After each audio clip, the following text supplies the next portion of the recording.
Hello, you wonderful people, and welcome to another episode of Crime Centric. This being a show where I talk about TV shows that are crime dramas. For today's episode, I'm going to talk about the season 1 finale of Reacher. Great season finale. A lot of really interesting things went down in this episode, so let's break it down. Okay, so first and foremost, we pick up right where the last episode left off, and we get our final answers about everything. So first and foremost, I was kind of thinking like, oh, was Picard working this a lot longer than I thought he was? Yes, I was like, well, did he put his partner's name in it? But it's like, right, his partner was the one investigating the EPA agent that died. So it turns out, no, his partner brought him in on it. They were both corrupt. His partner just, I mean, maybe it's karma being like, oh yeah, like his partner ended up dying from cancer. Like maybe that was kind of karma. But yeah, Picard's been mixed up in this. He was friends with Finley. That's why he told him, like, that's why I told you not to take this job. It wasn't me just, I was saying that out of friendly advice because I didn't want you mixed up in this. I didn't want to have to kill you, which I'm going to have to do now. So not only did we find out all of this, we also find out that KJ was behind everything. Now, that floated in my head earlier on because of the whole marksman conversation that Reacher had when he had looked and saw all the dead animals, like, like mounted on the wall. He was like, oh, a marksman shot, because he knows the person who ended up killing his brother was a marksman shot. Didn't have to, could have done it far away, but did it up close, which I love. They kind of bring that full circle later on when KJ was making his whole like soliloquy, like psychotic soliloquy about, like, right, he was killing a rhino, they're nearsighted, it's also fog, so he went up to this big dumb and put it down, because Reacher had said that about Joe's death. Whoever shot Joe didn't have to get all close and personal. It would actually it's actually a lot more, things could go wrong more up close and personal. So they could easily take a shot from far away, but KJ's a sociopath. He want to get up and close and personal because he likes hunting an animal, blah, blah, blah, blah, blah. He's that psycho. So, but yeah, every murder, a lot of the murders were his responsibility. He's the one that did all the damage when it came to Stevenson and his wife. He's the one that killed Morrison. He's the one that killed Joe. So it's like, and he's also the one that killed Molly Beth. Like, he's been all out of those. Oh, he also killed his dad, which at the time, I don't remember if I was suggesting, like, I think it was like episode 5, the episode Kleiner died. I was like, could KJ have done it? But then the next episode, they were like, oh yeah, the Venezuelans. I was like, oh, I guess not. I figured he wouldn't be too butthurt about it. He put up a front and stuff, yada, yada, yada, because it's like, right, your dad died. I guess that was him overcompensating, because it's like, you're putting up this front, which I'm like, I don't get why you're putting up this front, especially considering Teal is a part of all of this.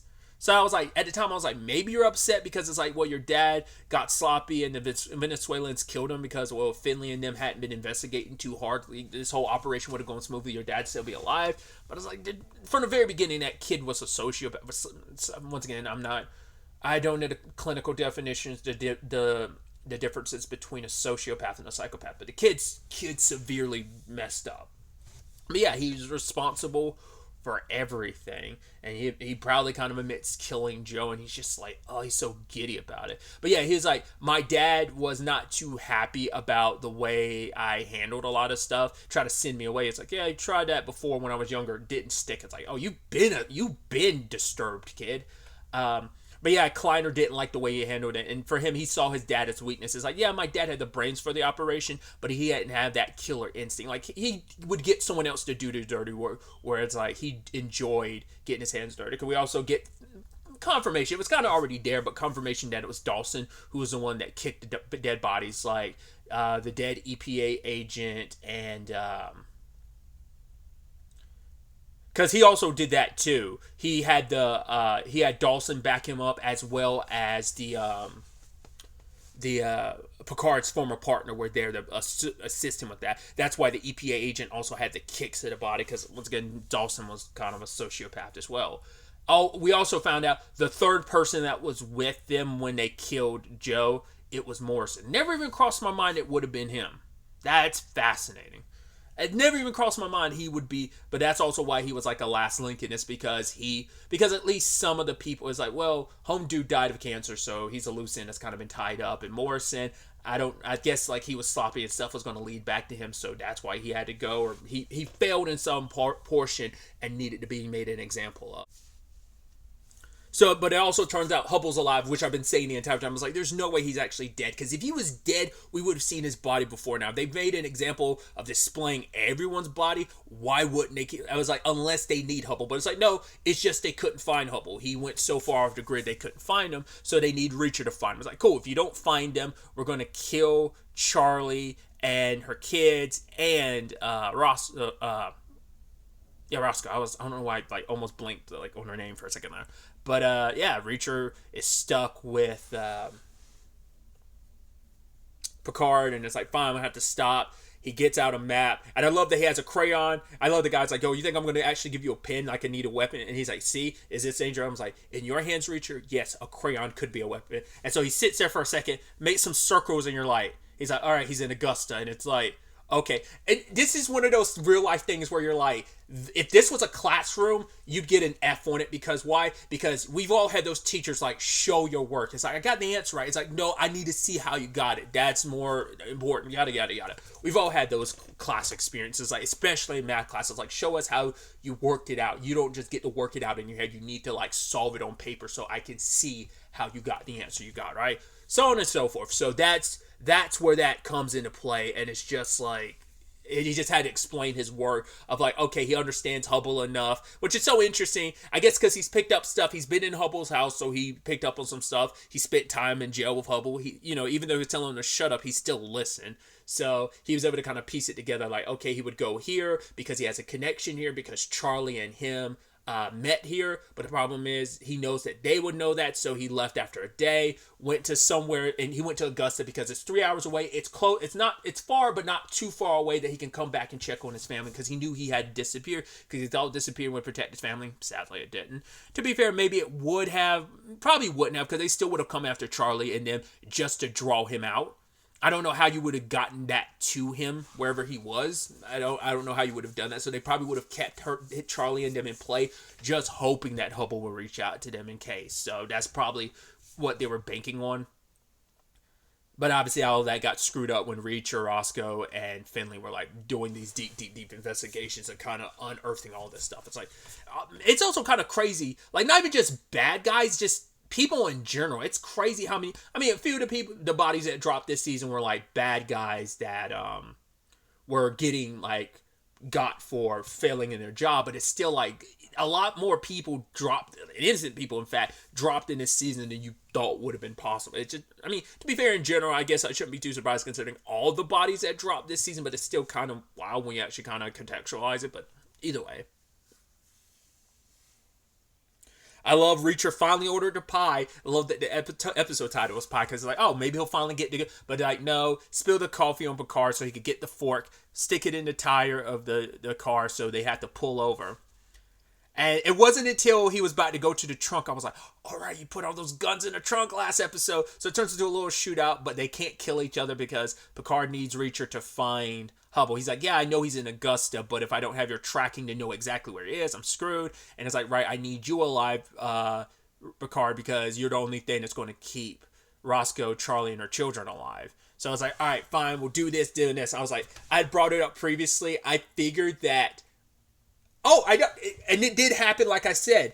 I'd said like the 1, 2, 3 thing, because in the first episode, what does he do? He goes 1, 2, and then does his thing. Then also later in that episode, he goes 1, does his thing. So I was like, and there were instances where he didn't count it on, just did his thing. Now it was the instance. I love that. I said they were going to do it, and they did it, where he did something on the count of 3. But the moment he's like, okay, I'm going to put my gun down on the car, and the guy's like, I know what the sound of metal hitting the car is. So he did. But the moment he had his gun like upside down, I was like, oh, I see what you're doing, Reacher. He's like, and 3. Moment Picard sat up, got shot. I was like, did Reacher, you should have gone for the double tap, but I guess it's like, right, too much attention. I don't want to, I got more pressing matters to deal with, but I was like, nah, did you go back to check? I was like, maybe but it's like, I figured that was the case. I guess he thought like, you're dead, you're not moving, but it's like, probably should have checked. It kind of works out in the end, but I'm like, that was sloppy of you, but I guess it's like, right, you're on a time clock, and so you're just not thinking straight, whatever the case may be. Went to track down Hubble, knew exactly where he was, because it's like, yeah, because you're a fan of the Beatles, I knew you would like kind of use that as your alias, because the people who use aliases usually are ones tied to, I mean, that was a whole point early on in the season about the reason why the aliases people pick from is usually, ones that they're aware of. So Hubble's being filled in on everything. Later being filled in on that. Yeah, it wasn't because he blames himself because he didn't realize the guy that died with because at the time Reacher didn't know himself. It wasn't until after him and Hubble were released from prison that he found out that the body that had his Paul's number in it was Joe. So of course Paul wouldn't know because he's like, it's like, yeah, they killed my brother, and Paul's like, wait, what? It's like, I think his name was like Mark Salas or something. It's like, yeah, his real name was Joe. It's like, because Hubble, around the time the blockade stuff happened, Hubble was like, okay, this is my only opportunity to get out of this, because the Venezuelans were like really pressuring them about the money and stuff. So he reached out to a federal line and he ended up getting in contact because he had noticed some money was going missing. So he started working with Joe, and then he found out who that person was, and now it was Jobling.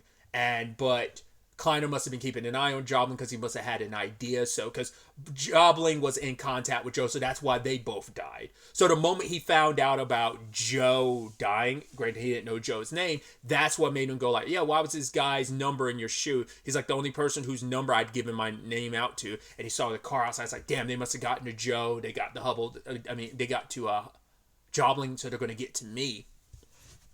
So obviously that, and he's like, yeah, I'm sorry I got your brother killed. It's like, no, it wasn't you. It was KJ. It's like, what? That kid is like, yeah, apparently killed this person, this person, this person, this person. It's like, wow. And he just like, even Paul's like, holy shit. It's like, no one would have expected, like, people knew the kid was off. I knew the kid was off. Wasn't expecting him to be the mass serial killer that he was. It's like, holy shit. He's just so delighted about it. Dude is unhinged. So now it's like, right, we're going to rescue Charlie, Roscoe, and your kids, because they're not going to keep their promise.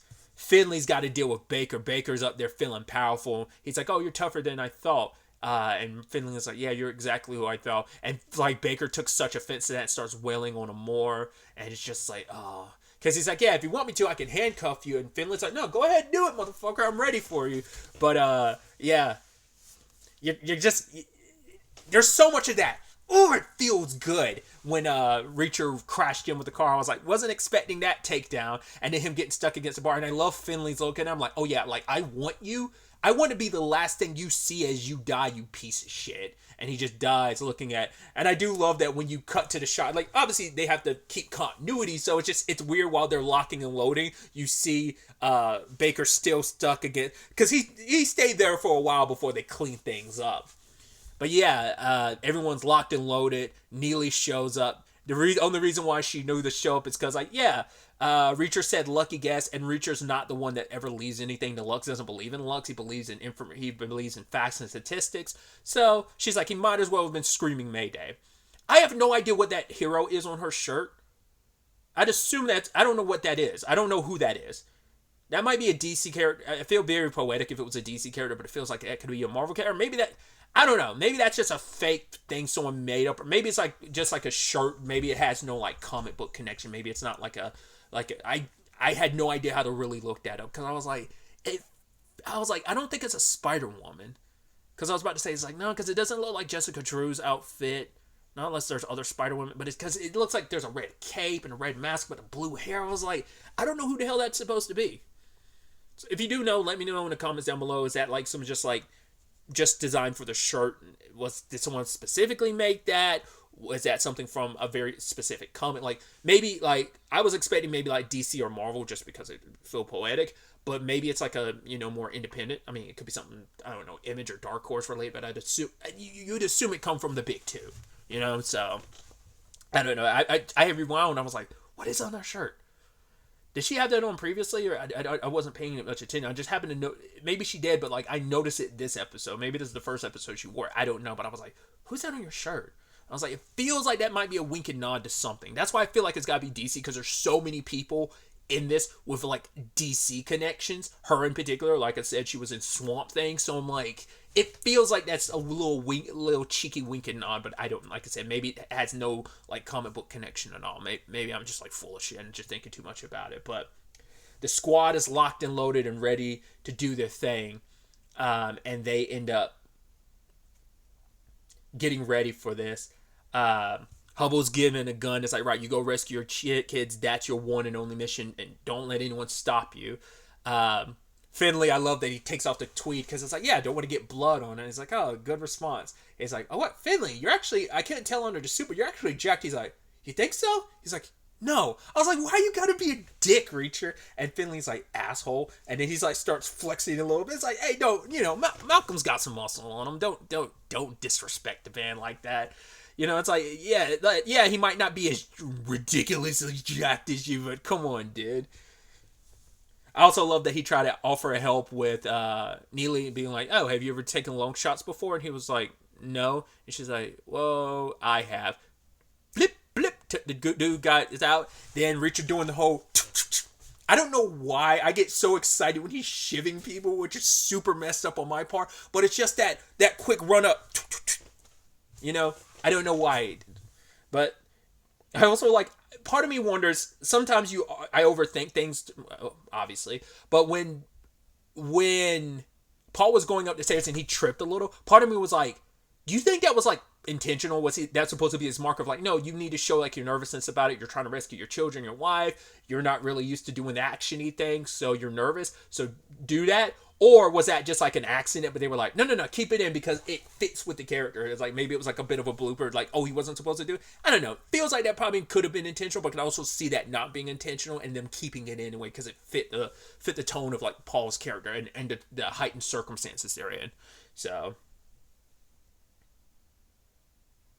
but they set the fire. I even love Finley have to have his badass moment. It's like, yo, if we're gonna die, like I might as well gotta get one more smoke in. He's like, are we gonna die? And Richard's like, we'll find out. Go and light the money, which I felt like it was very poetic. The first thing to catch on fire was some of the counterfeit money. It lights up, an explosion happens. They snuck in, guns blazing, let's blah blah blah blah, take people down. Obviously, I also love Finley because he's also in like a tank top. It's giving kind of Die Hard vibes too, so I think that's kind of the vibe they're kind of going for in some regards. But yeah, taking everyone down. But what I love most about that sequence, so many people get their get back. Obviously, Paul gets to rescue his children, kills a guy in the process. Charlie gets rescued. She goes outside with eventually with Paul and the kids. Picard shows up. Him and Finley duke it out, which I'm like, yes, your friend who betrayed you, you get to put him in his place. And I was like, the brutality of that kill, once again, just like environmental kill, like pushed him over and had that press come down and squish him. I was like, it's not like Finley was already popping people beforehand, but it's also got to suck a little too, because it's like, well, he's no longer on the friend category considering he's a piece of shit. Turned his back against the badge and was up a part of the shady shit, was complicit with all these murders that took place. So, it still got to suck a little bit. But then you also had, God, I always want to say her name wrong every time I'm getting ready to say it because I always want to say something else. But it's like Roscoe gets her get back against Till. You're like, yeah, especially when he was running his mouth off about like, yeah, Gray, he always had a good eye for weaponry, yada, yada, yada. And that weapon ends up being the one she uses to kill his ass too. I was like, oh yeah, that's so good. She gave him an opportunity. She was like, don't do that. And he turned and she popped. Got the second shot in his eye too.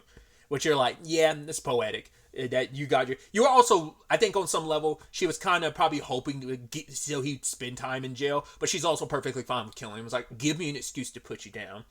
So everybody luckily gets out of there, and then it comes down to Reacher and KJ's running his mouth off like I brought up earlier, and Reacher got to take care of that ass. It's like, yeah, got to get my get back, got to get my revenge. So put him in that solution, knocked him into some fire. He's burnt alive. And I'm like, yeah, I'd kind of go for a double tap, but it's like, nah, to be fair, the building explodes. He wasn't moving. So it's like, his ass is good as dead. So, of course, Reacher got to come out looking like a superhero from the explosion. I was like, oh, a good chunk of time left. And we kind of resolved everything. What I think it's interesting, and this was the big thing I was bringing up last episode, is like, well, the Venezuela side of things hadn't been dealt with. I guess, once again, that's international stuff, so they can't really touch on it too much. I mean, eventually that's going to turn into a thing of like, well, what was happening on the Venezuelan side will probably eventually get dealt with potentially by some other authorities. So I would wonder if that'd be a future storyline. Still could be, but everything in Margraves has been resolved. Like, we've handled things on the U.S. side of things. We shut down this counterfeiting operation. And everyone involved directly into it on the U.S. side is dead. So the Venezuelans are kind of screwed on that part because it's like, well, they've lost their counterfeiting operation. They don't get the money from it. And also all their partners are dead. So they kind of walked away from this screw doubly. And because they were already being held off from having their money for so long because of this blockade, now they've completely, there's no like getting around it now. Like, they've completely lost their source. So now they're going to have to find some other means of doing whatever they were doing. And maybe that's the thing of, we'll never find out who the head honcho is behind all of this, because maybe that's just irrelevant. I mean, especially when you tie it up being like, it wasn't even the Venezuelans that killed Kleiner, it was KJ. So, like I said, it could still open itself up to a future story beat of that ends up coming together, but maybe not. But for now, like, everything is resolved. I figured it would be enough on the U.S. side. I just didn't know if they would really bother with the Venezuelan side of things, especially considering. That's why I almost wonder, because I know Kleiner had told Paul, like, oh, let's go meet the boss, and that was the whole horse situation. But I'm like, and Paul never brings it up, so I don't think he ever actually met the boss. I think I'd even said it in episode 6 at the time, like maybe that was just all the ploy to get him there, just the theatrics of the whole horse and stable analogy he was going for. But with the way things are, obviously Neely had said like, oh yeah, catch you next time. I'm back in Chicago. Catch you next time, sleazy. And he crushes the phone because it's like, right, he doesn't need it anymore. It was a burner phone where it's like, all right, like, it's just showing like, right, he is going to leave. Like I thought so. I just had a feeling with the nature of the show. It's like, he's the wandering type. He even describes himself as such, that he'd be leaving. And we get that little flashback with the medal he had. He got it from his mom. It was the day, I think, the last time they saw their mom. And I guess it's also, because my biggest thing is I kept being like, I wasn't sure why they lost touch. And it goes back to what Reacher said. It wasn't like they had an argument. It's just like, right, we just let so much time pass and we lost touch. We keep in touch. And not necessarily like life gets in the way, but I think it's like time passes in the regards of, yeah, we just didn't talk as much as we should have. We let time pass and just like, oh, we'll get to it, and just you'd assume because of their circumstances they'd realize how precious life is. Maybe there was some other things. Maybe life in general did just get in the way of them losing touch. But I don't know if like being like their mom's death was like the last time they were together or not. But Joe was there when they had to like go visit her mom. It's like, right, I have connections, mom. I could get you brought to the state. We could get someone else. But for her, it's like, no, I am dying and it's okay. Wanted to see my boys one last time. And I didn't talk about it. I think it was last episode, maybe it was the episode before last, where we had that flashback where she talked about both of them. It's like, Joe, you don't have to fix every problem in the world, but you know, solving any problems and all is good enough. And then telling Richard, you've got the strength of 3 men. It just comes down to what are you going to do with it and do the right thing. And you're going to do the right thing, I know, because you're my son. And having that come back. And even her being like, oh yeah, I know you're the one that beat up Curtis all those years ago. Because that speaks volumes about who you are, being the good person you are. And also your brother being the good person he is, trying to make it sure that you don't get in trouble. It's like, you are my boys. And the whole conversation of doing the right thing even when it's uncomfortable or when it's not easy. And for him, he's like, because Joe told him not to cry, because it's like, you got to put on a brave face for mom. Mom is putting on a brave face for us, so do not cry. And in the moment to get in the car, he's like, you can cry now, Reacher. And then there's that single tear like dropping from his eye. It's just like, as people kind of describe it, that one tear drop of acting. You know, it's like, so you took that class of acting, the one, because it's such a powerful tool in any actor's bag when you're able to pull out that one tear, just like, especially because he was like, you saw his eyes watering the entire scene, and then finally it's just like, it's okay, and his brother giving him permission to just let the faucets loose, you know. So I thought that was beautiful. But yeah, and him burying the medal where his brother died. You know, it's just like, right, because it even said it takes, because it was like their grandfather's medal of bravery, and it's like, right, it takes bravery to try and fix the world's problems. You couldn't fix all of them, but like even trying to fix a lot of them is what Joe did, and you died trying. So at the end of the day, like, I thought that was kind of beautiful, leaving it there as a reminder of what his brother did and sacrificed himself to do the right thing. And sadly, so many people died along the way. But him and Roscoe, it's like, right, he's the wandering type, but she's a person that could make him decide to, stick around by the campfires. He was kind of making the reference of people thousands of years ago being, you either stuck around by the fire or you were the wandering type. He's like, I'm the direct descendant of wandering type. But Finley's like, yeah, gave him the Clark bar and was like, yeah, here's my number if you ever decide you're in the area again. So when it's all said and done, he talks to Finley. And now I went rewound it just to see. It was like, it doesn't pop up anything on an X-ray, but the guy he walks by and the guy's like, oh, sorry. I was like, that seemed too particular. So I looked it up. I can't tell. I think it is. And do correct me if I'm wrong. Is that Lee Child, the author of the books? Well, the original author of the Jack Reacher books.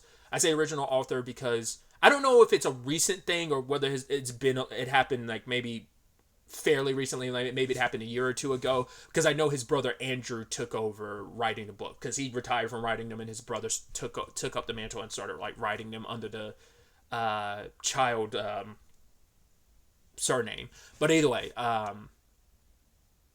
but I think that's him. If that seemed too significant, and they do stuff like that not only with this, you learn that like comic book artists and writers get sprinkled into superhero movies and TV shows. You might not be aware. I mean, sometimes even directors will make cameo appearances in the material that they're directing and stuff like that. So it is that situation. I feel like this will probably be like a little nice cameo for the author to pop and for him to pass by Reacher as he's leaving town at the tail end of the season. It's very poetic. So.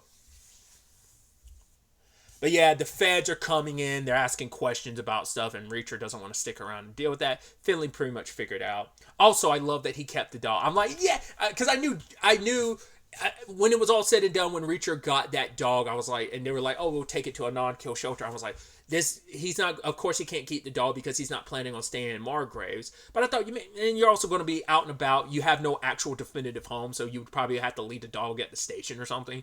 But it's like, no, like, of course Finley would be the one to pick it up and name it Jack. And it's like, really? It's like, yeah, Reacher, you're not using it, so I figured I might as well use the name. But, so he's going back to Boston, and he's done enough running. So he's going to stick around, make sure everything's in order for after a few weeks, and then he's going to go. Because even Roscoe was deciding what she was also going to do. He'd even suggested, like, it's like, oh, run for mayor. Kind of like, because she plans on cleaning up this town that, like, her family's been a part of for a while. So, thought that was pretty dope in a grand scheme of things. It's just like, it's kind of sad. Like, I expect Finley to leave as well. But it's also like, right, Boston's my home, and I don't need to stick around anymore. Because all I've been doing is running, and it's time to stop running. So... got someone new in his life to take care of and feels comfortable taking care of someone else again. So that's kind of nice. This whole thing was kind of a healing process for him, and he can finally go back home. So it's kind of sad that, like, Roscoe would be the only person. But like I said, with the nature of the story, I kind of figured, like, every season would be its own story, and we'd probably maybe get some pop-ins from previous characters, but it's just, like, they're isolated stories of, like, they're in their own, like, they're their own self-contained stories to probably a major degree. I'm sure probably a lot of the books are the same way. I know Bosch Legacy is pretty much the same way, where it's like, I mean, not just Bosch Legacy, but Bosch in general, where it's like, I'm sure the books are like that, but also the there's carryover in between seasons, sure, but like the overarching case is it's a one and done type of situation. There's rarely like repeat bleed over type of thing like it would be in other shows. So finally get to have that slice of pie and just Reacher being like, yeah, I've had better, which I thought is like, was it worth the wait? It's like, yeah, the entire season never having always getting it. This is the third time he's gotten it, and he's only been able to actually eat it this one time, and just for it to be okay. And then I've had better, so I thought that was dope. So ends up leaving town the same way he came in walking, just money, no, maybe a passport, because like the only things he had on him was the medal and the money, and well, it was counterfeit money, so I don't know if he's keeping that anymore.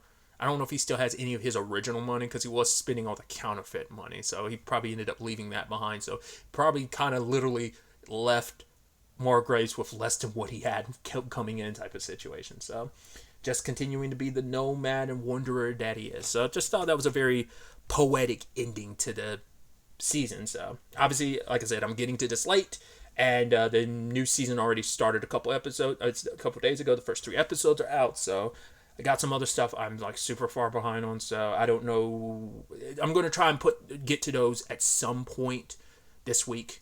I don't know if I'm gonna start them today or tomorrow or when, but I will try and get those up before the new episode drops on Thursday/Friday. So I just keep that in mind because this should be going up today. This will be going up in the next hour or two maybe. So, but either way, like I said, great ending. I'm excited to see what season 2 has in store for us. I've not subsequently watched the trailer, and I'm not going to. I'm just going to go into the second season knowing as little as possible. So I have no idea. I've seen some. I saw one person that was in. An actor I saw in like the thumbnail of someone's like review or whatever, and I was like, oh, I didn't know you were going to be in season 2. It's very poetic. We'll talk about it when I get to season 2 and this particular actress pops up, and I'm gonna be like, oh, interesting.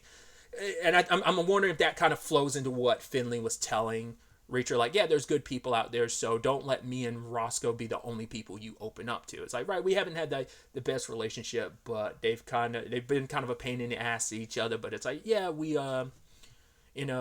glad they met each other. It was all, well worth it in the end, fighting alongside each other. The little love-hate relationship they had was dope. So, but yeah, like I said, I'm excited to see where season 2 ends up ultimately taking us going forward with all of this. Well, Reacher in particular. But really, that's all I wanted to talk about. Till the next time we meet, be happy, be safe, live life to the fullest, and enjoy it.